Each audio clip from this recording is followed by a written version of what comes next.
Mariupol, the city that cried out to the world. Mariupol, once a thriving city on the shores of the Azov Sea, a center of metallurgy, culture, and life. Now, a symbol of resilience, a place where thousands fought for every day, for every sip of water, for every ray of hope. The beginning of horror. When the Russian army launched its full-scale invasion of Ukraine on February 24, 2022, Mariupol was among the first cities to bear the brunt of the assault. Russian troops quickly advanced to its outskirts, cutting off supply routes, destroying infrastructure, and trapping the city in a deadly siege. The shelling began on the very first day. At first, the targets were military sites, but soon, residential areas came under fire.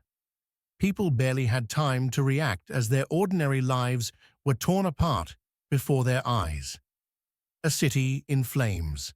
March became a month of terror for Mariupol. Relentless bombings left the city without electricity, gas, water, or heating.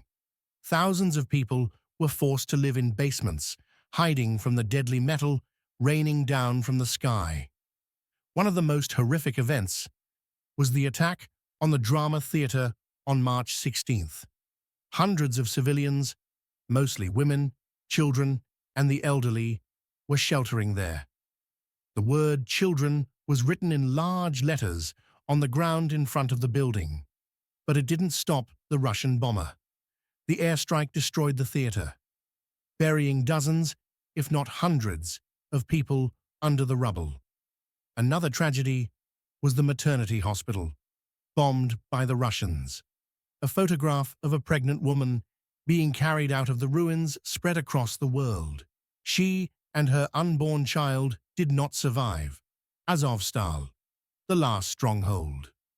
As Russian forces took control of most of the city, the last bastion of resistance remained the Azovstal steel plant. Ukrainian soldiers, including fighters from the Azov Regiment, Marines, and border guards, defended it fiercely. Alongside them were hundreds of wounded soldiers and thousands of civilians seeking refuge in the plant's underground tunnels.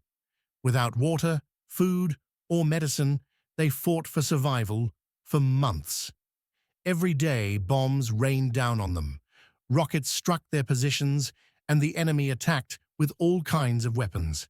But they held on. In May, after orders from their command, the Ukrainian defenders of Mariupol were forced to surrender to save lives. They were taken as prisoners. Some were later returned to Ukraine through prisoner exchanges, but many were killed or remain in captivity. A ghost city.